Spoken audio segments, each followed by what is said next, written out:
Toyota. Let's go places. Pix 11 News, presented by Bristol Myers Squibb. 6:14, everybody. President Joe Biden touring the western states to tout how his administration is combating climate change. His trip comes amid record heat waves all across the country. Washington correspondent Jessi Turnure joining us live with new actions the president is taking to fight the threat. Good morning, Jessi. Good morning to you as well, Hazel and Dan. So yeah, the president says that a new law is actually helping direct federal dollars to the right place, clean energy. We're going to invest in America.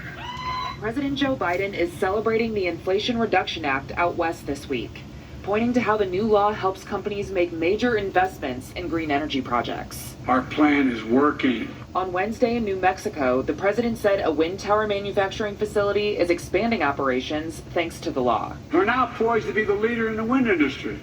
But a few years ago, they were laying off workers because we weren't investing in them. And on Tuesday in Arizona, President Biden formally designated about 1 million acres of public land around the Grand Canyon as a national monument. Preserving these lands is good not only for Arizona, but for the planet.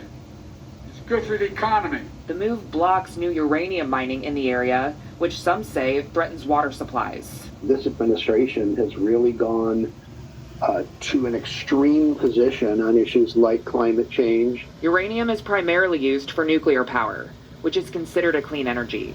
Thomas Jipping with the Conservative Heritage Foundation disagrees with the Biden administration's approach. Proposing radical things for our economy that will yield virtually nothing in terms of the environment.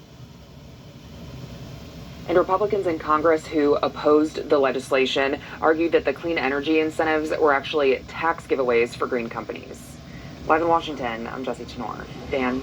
You know, Jessi, while all of that's going on, right, because we know the heat's an issue, but not too far from where the president was speaking, Hawaii is reporting dozens of people have been killed in these wildfires that we talked about at the top of the hour. So what, if anything, is the administration doing to help with that?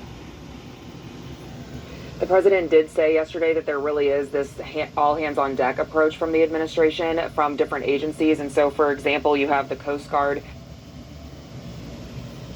The president did say yesterday that there really is this all-hands-on-deck approach from the administration from different agencies. And so, for example, you have the Coast Guard and Navy. They're assisting now in search and response and recovery efforts. There's also the Army assisting with supplying helicopters to fight the fires. And then the Department of Transportation even is stepping up to make sure that tourists who are in that Maui area can get out of there safely.